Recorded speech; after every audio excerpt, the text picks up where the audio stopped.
Mä oon Jon, Fit-Porttipuisto kuntokeskuksen perustaja ja omistaja.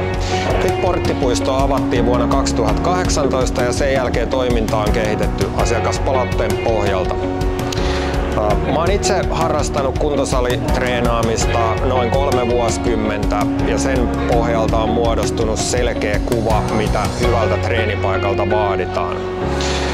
Itselle on aina ollut tärkeää, että kuntosalille tulee mielellään ja siellä on viihtysää sen lisäksi, että sieltä löytyy ne puitteet, mitä siihen itse treenin tekemiseen tarvitaan.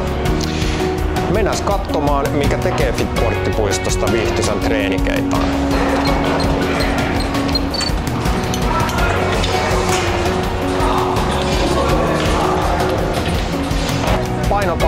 Painopakkalaitteet on lähinnä Precoria, eli erittäin hyvää jenkkimerkkiä. Muutama ristitalja löytyy, 2 ylätaljaa, on alataljaa, jaloille, alavartalolle, ylävartalolle paljon erilaisia laitteita. Kuntosalilla löytyy 8 metriä korkeutta, ilmaa riittää, se ei lopu kesken. Tässä on meidän kardioalue, löytyy porraskonetta, Precorin hyvät juoksumatot, Konseptin soutulaitteet, on kuntopyörää, crossaria, 2 wattbikea löytyy, eli kaikkea mitä tarvii kestävyysharjoitteluun ja lämmittelyyn. Sitten ollaan käsipaino- ja vapaa-harjoittelualueella, eli Elekon käsipainot löytyy paljon erilaisia tankoja. Elekon räkissä löytyy 4 tankopaikkaa. Sen lisäksi siinä on munkibaarit, on renkaat, missä voi tehdä erilaisia juttuja. Säkki, itse asiassa 2 säkkiä alilta.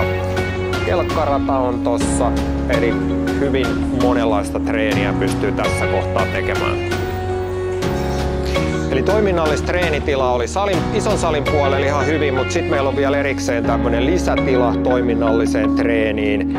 Eli meiltä löytyy erinäköistä kardiolaitetta, e-bike, hiihtolaite, 2 lisäräkkiä vielä ja kahvakuulat, käsipainot myös tältä puolelta. Eli toiminnallisen treenin tilaa on tosi runsaasti.